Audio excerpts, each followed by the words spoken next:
Greetings to my dear guests on this video. I wish you a pleasant viewing and look forward to your feedback in the comments. I sat at my desk on the 19th floor, the skyline of Manhattan blurring into soft hues through the tinted glass. My name, Emily Hart, was still etched on the plaque outside the door, but something about today made me glance at it twice. I wasn't sure why. Maybe because I'd been working on the most important project of my career, and something about the energy in the office felt off.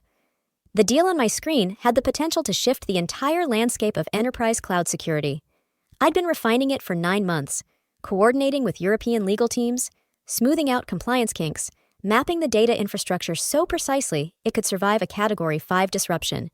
A $250 million merger was hinging on it. My name was on every key draft, every number crunched. Every late night and lost weekend poured into that pitch deck, but you wouldn't know it if you listened to how Darren spoke to me. Darren Becker, CEO of CaliberTech, had a voice like a velvet hammer, soft, smooth, and crushing if you weren't careful. At first, I thought I was imagining the subtle digs, the way he'd breeze into meetings and ask if I'd typed up the notes when I'd actually led the entire strategy session, or how he'd refer to me as the compliance girl in front of VPs. That one really stuck. That morning, we'd had a pre-pitch alignment call. The mood was tense, mostly because everyone in that conference room knew what was at stake. I'd barely started walking them through the risk matrix when Darren cut me off with a chuckle.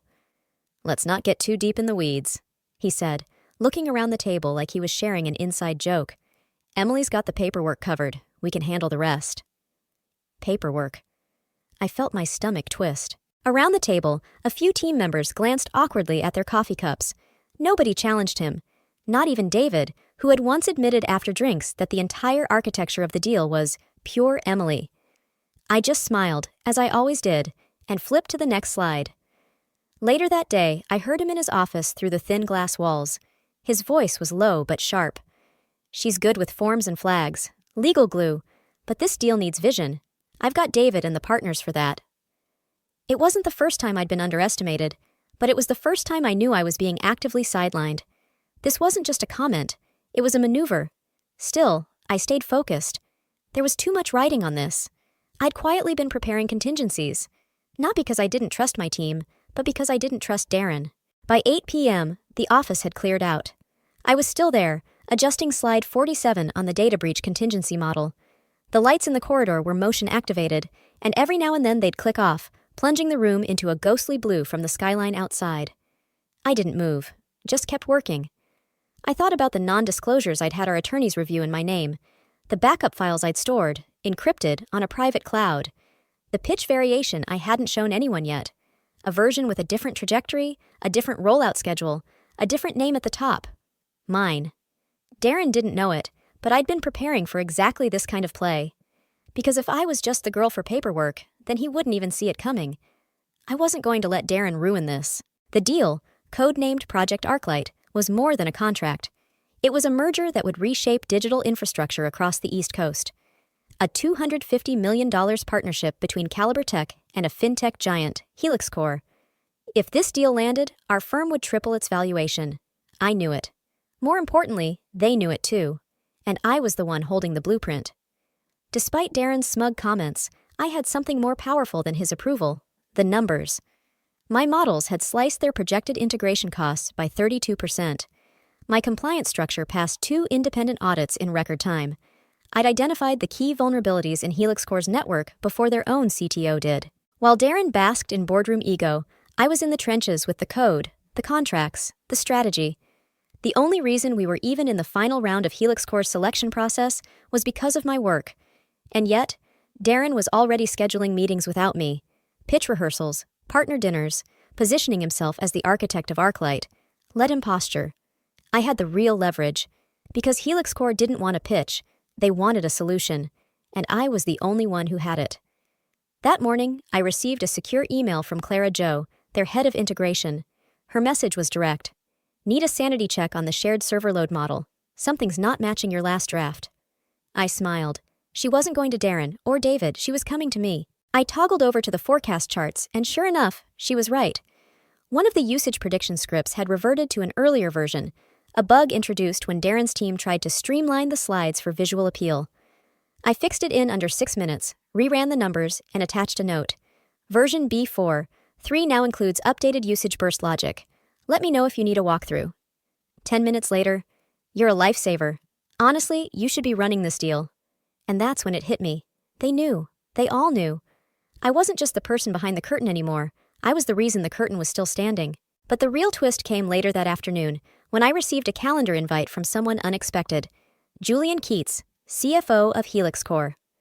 Subject line: One-on-one, deal oversight clarification. The meeting was just the two of us. No Darren, no David, just me and the man with the signing authority on a $250 million deal. I stared at the screen, pulse suddenly quickening. If he wanted clarity, he wasn't going to the CEO. He was going to the woman Darren had called the paperwork girl. I clicked accept, and just like that, the balance started to shift. I walked into the meeting with Julian Keats exactly 3 minutes early. Just enough to be professional, not overeager. He greeted me with a nod, barely glancing at the notes in front of him. "Miss Hart," he said, his tone precise, "I appreciate you making the time." "Of course," I replied, smoothing the edge of my blazer. "I understand you had some concerns about the oversight structure?" He didn't answer right away. Instead, he closed the folder in front of him and leaned forward. "Let me be candid. The proposal is impressive, but there's a disconnect between what I'm seeing in the material and what I'm hearing from CaliberTech's executive team." My heart paused, just for a second. "A disconnect?" I asked, careful to keep my voice steady. He tapped a finger on the folder. "Your name is on every key framework, every contingency model. When we ask technical questions, your answers come back cleaner, faster, and more complete than anyone else's. But internally, we're being told your support, that you're not leading." There it was. Darren. He was trying to edge me out of my own deal. Julian tilted his head. "So, I need to know, are you the architect of this platform or not?" I looked him square in the eye. "I am." He nodded once, slowly. "Good, that's what I thought." After the meeting, I returned to my desk with my thoughts spinning like loose paper in a wind tunnel. I didn't doubt my work. I didn't doubt the relationship I'd built with Helix Corp. But Darren, he was another story. I knew that look he'd given me earlier in the hallway. The tight jaw, the over-firm pat on the back. He knew something had shifted. He could feel control slipping, and I knew him well enough to know he wouldn't let that go quietly. Sure enough, just past 4 p.m., I was called into his office. Darren was seated, casual, too casual, his elbows on the arms of his sleek black chair, his hands folded like a man playing chess. "Heard you had a sit-down with Keats," he said, not bothering to look up. "It was productive," I replied. "I'll bet." He leaned back, his smile sharp. "He's got a good eye. But these C-level guys, they get confused. They don't always understand structure, roles." I said nothing. My silence only seemed to irritate him. "You're doing a fine job, Emily," he added, tone dropping to something almost patronizing. "But let's be clear, you're on this project to support, to execute, not to steer." I swallowed hard. That was it. The warning shot. He knew he was losing his grip, and now he was laying the groundwork. To undermine, to reframe, maybe even to blame if things went south. That night, I didn't sleep. I kept replaying his words, the subtle threats wrapped in faux encouragement. I knew Darren. He wouldn't sabotage the deal outright. He'd do something quieter. A whisper here. A misleading comment there. If he needed a fall girl, I was in the perfect position. And suddenly, I wasn't just fighting for recognition. I was fighting for survival. The tension in the office thickened by the hour. Since my meeting with Julian Keats, Darren had been circling me like a wolf, sensing its prey was no longer afraid. He started small, removed me from internal calendar invites, had David run lead on updates I'd created, even renamed the shared project folder from ArcLight to Executive Roundtable Final. But the real blow came Friday morning. I was barely through my second cup of coffee when Marla from HR tapped on my door. "Darren wants to see you, now." I gathered my notepad, although I had a sinking feeling I wouldn't need it. When I walked into his office, Darren was already standing. His jacket was off, shirt sleeves rolled, a power move. Behind him, the skyline glared through the windows, sharp and unsympathetic. He didn't ask me to sit. "Emily," he started, voice smooth but firm. "This partnership is at a delicate juncture, and we need to present a unified leadership front." I nodded slowly. Agreed. He exhaled through his nose, then dropped the act. "Which is why we're making some adjustments." My chest tightened. What kind of adjustments? "You're off ArcLight," he said bluntly. "Effective immediately." For a moment, all I could hear was the faint hum of the office HVAC. I stared at him. "What?" "You've been invaluable in getting us to this point," he went on, like he was giving a retirement speech. "But from here, it's a different game. Executive optics, high-level negotiation, not compliance logistics." I felt the blood leave my face. "Darren, I built this deal." He cut me off with a scoff. "You did some excellent groundwork, Emily, but don't confuse groundwork with leadership." And then came the words that would echo in my head for days. "You're just a woman for paperwork," he said. "We'll do everything without you from now on." I couldn't move. I couldn't speak. He didn't give me a chance. "R will formalize the transition," he said, reaching for a folder that looked suspiciously prepped. "David will brief the partners, and for what it's worth, don't take it personally." I stood there, spine straight, hands clenched at my sides. "But you are making it personal," I said quietly. He didn't respond, just sat back down, flipping open his laptop like I was already gone. That night, I sat in my apartment, lights off, laptop open, staring at the encrypted backup of the real pitch. My pitch. The version no one had seen but me and a very small, very strategic group I'd quietly consulted. They thought they could erase me, but I hadn't spent the last 6 months preparing a $250 million deal without a contingency. They didn't know I had a plan, and they definitely didn't know I was about to use it. I didn't cry. I didn't scream or throw my phone across the room or blast some heartbreak playlist into the early hours. That might have been me years ago, back when I still believed that if you worked hard enough, played fair enough, someone would notice. But that girl was gone. Now I sat in silence, curled up on the couch in my high-rise apartment, the city of glass and steel below glittering like it didn't know what had happened to me today. The skyline didn't care, but neither did I. Not anymore. Not about appearances, not about office politics, and definitely not about what Darren Becker thought he could get away with. He made his move, loud, cruel, and clumsy. Now it was my turn, and mine was going to be silent, precise, surgical. I got up, crossed to my desk, and opened the slim matte black laptop I kept locked in a separate drawer. This one wasn't for Caliber Tech work. It was mine, and it held everything.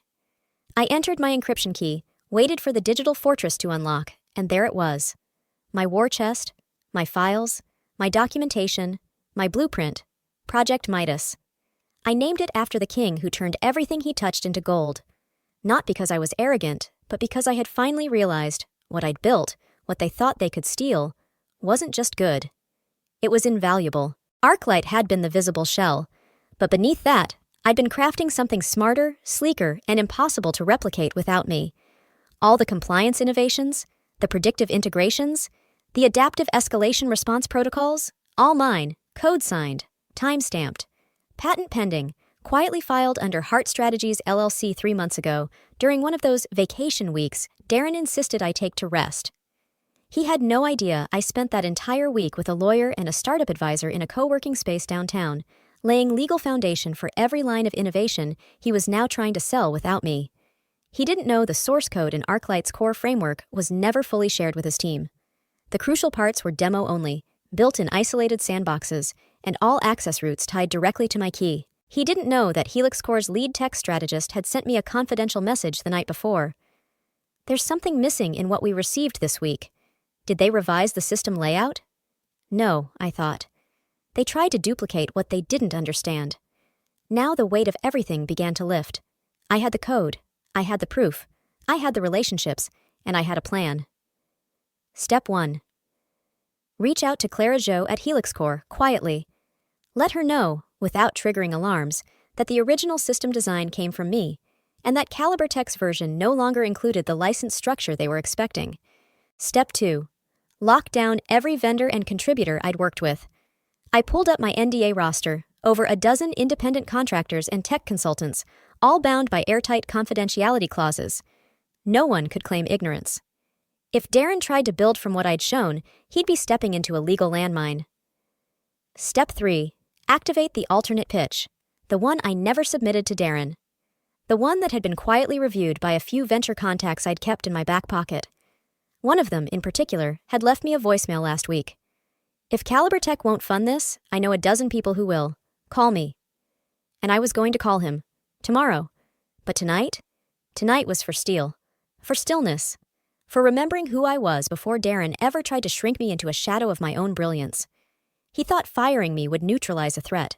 What he didn't realize was that I'd been preparing for this very betrayal, not because I didn't believe in teamwork, but because I'd spent too many years in rooms where being brilliant wasn't enough unless someone else stamped their name on your work. I would not disappear. I would not shrink. I would not hand over the empire I built and settle for a paperwork girl. Because tomorrow, when they find out they can't run Arclight without me, when the Helix Corps team starts asking the questions only I can answer, they won't be dismissing me. They'll be begging. And when that moment comes, I won't walk back in quietly. I'll walk in on my terms, or not at all. Monday morning came with a quiet roar, the kind that builds behind your ribcage when you know the storm isn't coming. You are the storm. Most people expected I'd take the hint and disappear, that I'd hand in a resignation and slink off into the background, too embarrassed to fight. Darren certainly did. But that was the mistake, because Darren hadn't officially fired me. He'd just removed me from Project Arclight with a smirk and a line about me being just a woman for paperwork. A convenient reassignment framed as a strategic pivot, not a termination, not even a formal demotion, just a quiet exile designed to humiliate without paperwork, which meant I still had a badge, still had a desk, still had a front row seat to the disaster unfolding in real time. So I came in, head held high, not as a broken player, but as the architect of what they were trying to steal. And I knew the one thing Darren didn't. You can't lead what you don't understand. He had removed me from the pitch, sure. Stripped my name from the documents, sidelined me in every way he could without triggering legal HR protocol. But what he couldn't remove was the truth. The system doesn't work without me. And I was about to make sure everyone realized it. It started in the break room with Marcus. "Morning," I said, casually pouring coffee. "How's deployment prep going?" He let out a long sigh. "Rough. Server response time spiked overnight. No one's sure why." "Did they use the script I wrote? The reallocation module?" His brow furrowed. "I don't think that was in the last batch." I smiled, just a little. "That'll be why." I walked away before he could ask more. Let the thought settle. Let the question bloom. Later that day, I passed Jenna from the analytics team. She looked up from her screen, frustration etched into her face. "Emily, quick! Do you remember which file had the regional compliance triggers?" she asked. I paused. The tagged batch was embedded in the automation flow, but if Darren's new setup is missing them, that would explain the gap. Her face fell. "No wonder the reporting's wrong." I murmured, curious how those details get lost. I wasn't attacking him. I didn't have to. I was just illuminating things, quietly, methodically. By midweek, the team was cracking. I could feel it. The questions were louder now, more pointed. Slack pings started sliding into my inbox again. "Do you have the original matrix model? Any chance you can clarify the trigger flow Darren skipped? Was this your original data logic? It's way better." Each time, I responded just enough. Just a breadcrumb. Enough to remind them, I knew this system. I built it. And the man they were now blindly following? He didn't even know where the exits were. Even David, Darren's right hand, was showing signs of doubt. I caught him staring at an error log with a look of helplessness I hadn't seen before. "Need help?" I asked, sweet as sugar. He didn't answer, but he didn't say no either. It wasn't revenge I was after. It was truth, and the truth was, you can't delete the architect and expect the building to stand. I wasn't sabotaging Darren. I was letting him sabotage himself. And the team? They were starting to see it. By Thursday, the shift was no longer subtle. People weren't just asking me for clarification. They were seeking direction, slipping into my office for off-the-record chats, sending late-night messages that started with, "If I'm being honest." The team was nervous, not because of me, but because of the chaos that had taken root under Darren's leadership. His blunders were compounding. The missing compliance layer triggered a warning from Helix Corps' legal department. The botched server load simulation wasted 3 days of prep. And when the security overlay failed to auto-deploy, everyone turned to David. David, who finally muttered the words I'd been waiting for. "We need Emily." But I wasn't interested in rejoining under Darren's thumb. No, I'd graduated from that game. I wasn't taking back a seat at his table. I was flipping the board. That evening, I sat in my apartment with a steaming cup of green tea and my laptop open to a folder I'd labeled, "Fail Safe." Inside, were the 3 key documents I'd been quietly compiling. A formal complaint, carefully worded, rooted in performance data and policy violations. No emotion, just facts. Every time Darren overstepped, every time he bypassed protocol, every reckless executive decision he'd made, logged, time-stamped, verified. A petition, already signed by 5 senior team members, requesting a review of Darren's leadership on Project ArcLight. Their reasoning? Repeated mismanagement leading to breach of client trust, operational failure, and compromised deliverables. A proposed interim restructure, naming me as acting project lead, just until things were stabilized, of course. Caliber Tech had a clause in its project governance charter, Section 6.3, Operational Integrity Override. It allowed for temporary leadership changes if a project was at risk and the existing executive oversight was deemed non-compliant. Most employees didn't even know that clause existed. I did. And so did Jonathan Royce, the general counsel for Caliber Tech, who I emailed that night with the documents attached and a brief message. Mr. Royce, please review the enclosed materials regarding Project ArcLight's current leadership status. Per Section 6.3 of the Operational Charter, I am formally requesting an internal hearing to reassess the executive alignment. Respectfully, Emily Hart. By Friday, things were already in motion. Royce replied before noon. Received and under review. This situation warrants immediate attention. David avoided my eyes in the morning meeting. Jenna brought me coffee instead of Darren. And Marcus? He quietly forwarded me the latest system error log, subject line. They still don't get it. Even Clara from Helix Corps messaged me again. What's going on at your end? This used to be airtight. Used to be, I thought. And soon, it would be again. But this time, under my name. Because I wasn't just saving a project anymore. I was reclaiming what should have been mine all along. The office was nearly empty when I returned that night. I'd waited until most of the team had gone home. The lights on the executive floor were dim, casting long shadows across the frosted glass walls. My footsteps echoed down the corridor like secrets I wasn't supposed to carry. I wasn't there to work. I was there to finish collecting the final piece of proof. I needed the original executive approval logs, the ones Darren had falsified to push ArcLight past the compliance gate without proper sign-off. Royce's team would need hard evidence, dates, timestamps, audit trails, and I knew where they were. They lived on Darren's restricted drive.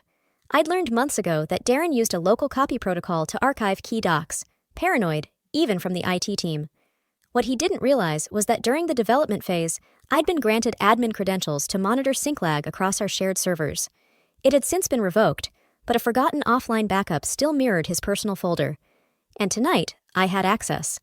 Or so I thought. I was deep in the archive, copying one incriminating folder after another onto my secure flash drive when I heard it, the creak of his office door. Then footsteps, and then his voice. Cold, sharp, too close. Emily? I froze. For one horrifying moment, I thought maybe I could pretend I hadn't heard him. But when I turned, he was already there. Standing in the doorway, jaw tight, eyes locked on the open server logs displayed on the screen behind me. His voice dropped, ice over gravel. What the hell do you think you're doing? The panic hit me fast, faster than reason. My body moved before my brain caught up. I slammed the laptop shut, yanked the flash drive, and darted toward the hallway. Emily! He barked. I heard the chair crash behind me. I ran.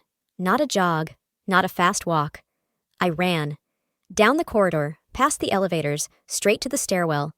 My heels clicked wildly against the concrete steps as I descended 2 flights before I stopped, breath ragged, heart galloping. He didn't follow. Or if he did, he wasn't fast enough. I leaned against the wall, chest heaving, flash drive clutched in my palm like a lifeline. That was close. Too close.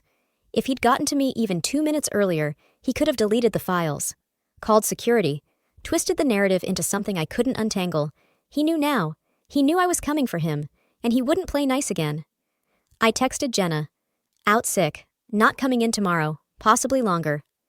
Then I opened a new email window and typed one word to Jonathan Royce. Urgent. I wouldn't step foot back in that office until the hearing was confirmed, until legal protections were in place, until I had the upper hand again. Because now I was prey, and Darren was cornered. And cornered men are dangerous. The conference room was gleaming with glass and ego. Darren stood at the front, sleeves neatly rolled, voice smooth as butter as he welcomed the Helix Corps delegation. Around him, The room buzzed with soft chatter, shuffling chairs, and the occasional clink of espresso cups. Caliber Tech's executive team lined the sides of the table, forced smiles in place, all of them pretending this was just another pitch. But it wasn't just any pitch. This was the moment. The $250 million presentation that would determine the future of Project ArcLight, and, if Darren had his way, the erasure of the person who built it. Me. He glanced at the head seat, empty. No sign of me. He smirked. David cleared his throat. We'll begin with the strategic overview of our platform, which was designed in-house by our executive team and refined under the leadership of Mr. Becker. The lights dimmed. The screen blinked. And suddenly, without warning, the projector flickered to a new frame. Not a chart, not a slide, a video. And there I was, sitting in a softly lit room, calm, composed, every hair in place. "Good morning," I said, my voice measured, smooth. "I apologize for my absence today, but I felt it necessary to clarify a few things before the presentation proceeds." A collective rustle swept through the room. Darren's face turned pale. "What is this?" he hissed. No one answered. Everyone was watching me. "The system you're reviewing today, Project ArcLight, was developed over the course of 8 months by myself, Emily Hart," I continued.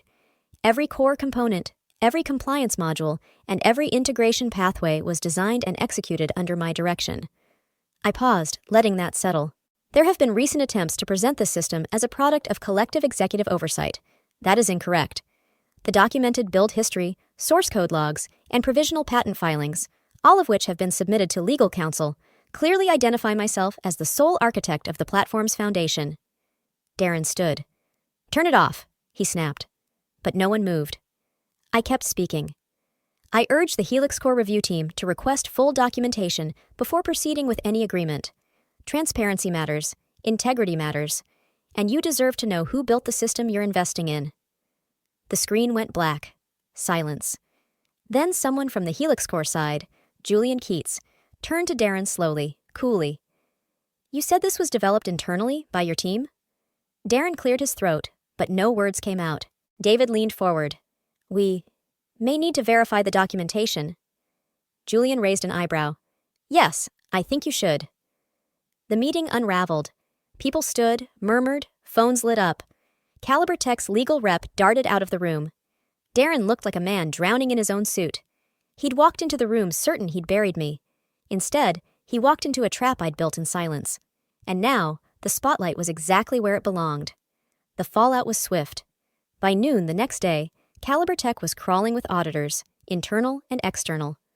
The Helix Core team had halted negotiations within hours of the presentation and submitted a formal request for document verification. Darren hadn't seen it coming. He'd been too busy puffing up his resume, cutting me out, and rehearsing a lie so often he'd started to believe it himself. What he hadn't done: cover his tracks.